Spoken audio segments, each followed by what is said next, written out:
Ni ati gavana wa kaunti ya Kilifi ni Gideon Mung'aro ni akirutite mukana kuri aigithia aria makiri na mutugo wa gukorwo makihinga na makiria ndere cia iria kuria muingi ugikoragwo ugikinyia kana gukorwo ugitwarithia na mihango yao na mbere. Gukiri uguo ni arutite mukana muhiu na kuga ati kana maga gukorwo makiigwa watho uyu wa kuhingura ndere icio cia iria ni agikorwo akirihe maragita na maria magikorwo makihingura bara ici kia hinya.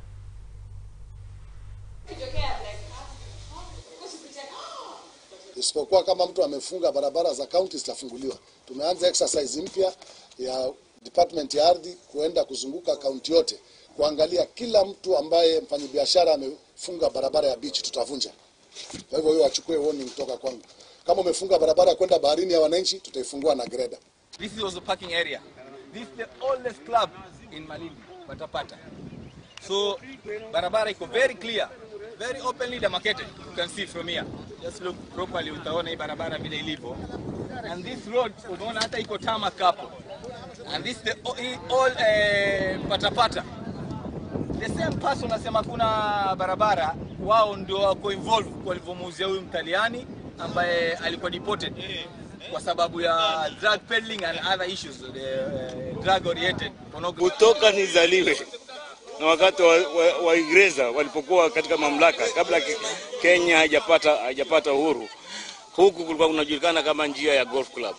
Hii njia tulikuwa tunapita bila wasiwasi wowote, lakini to my surprise leo naona kumewekwa mawe hapa.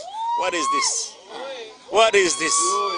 Na sisi tunasema kwa Kenya tunakaribisha watalii, tunakaribisha investors na kila mtu. Lakini kufungua njia kama hii, investor kitakwenda beach au local person kitakwenda beach, how can he move? He can't move. Kwa hisani zenu mliofunga barabara, naomba mfungue. Na nimekaa hapa, nimezaliwa hapa, nimesoma hapa. Mimi kitu ambacho kinanikereketa kama kijana wa Shelawood na mwanaharakati, hii barabara imefungwa na kuna tenda inataka kuja hapa kwa ajili ya kusaidia jamii yetu ya Malindi. Kuna opportunity za vijana ya kazi, ikiwa hapa kutakuja opportunity ya kazi, sisi kama vijana tutafaidika. Haya, na tugukihoka ati ona thirikari ino ya kaunti ya Kilifi ni gukorwo ikingirira ndeto cia migunda kuona ati ni twikoretwo na ripoti kana cieko cia ngucanio cia migunda na makiria mwena uyu wa kaunti ya Kilifi. Tugukihoka ati gavana uyu Gideon Mung'aro ni gukorwo agitacokia makinya marumu ma kiwatho na tugitigane na icio riu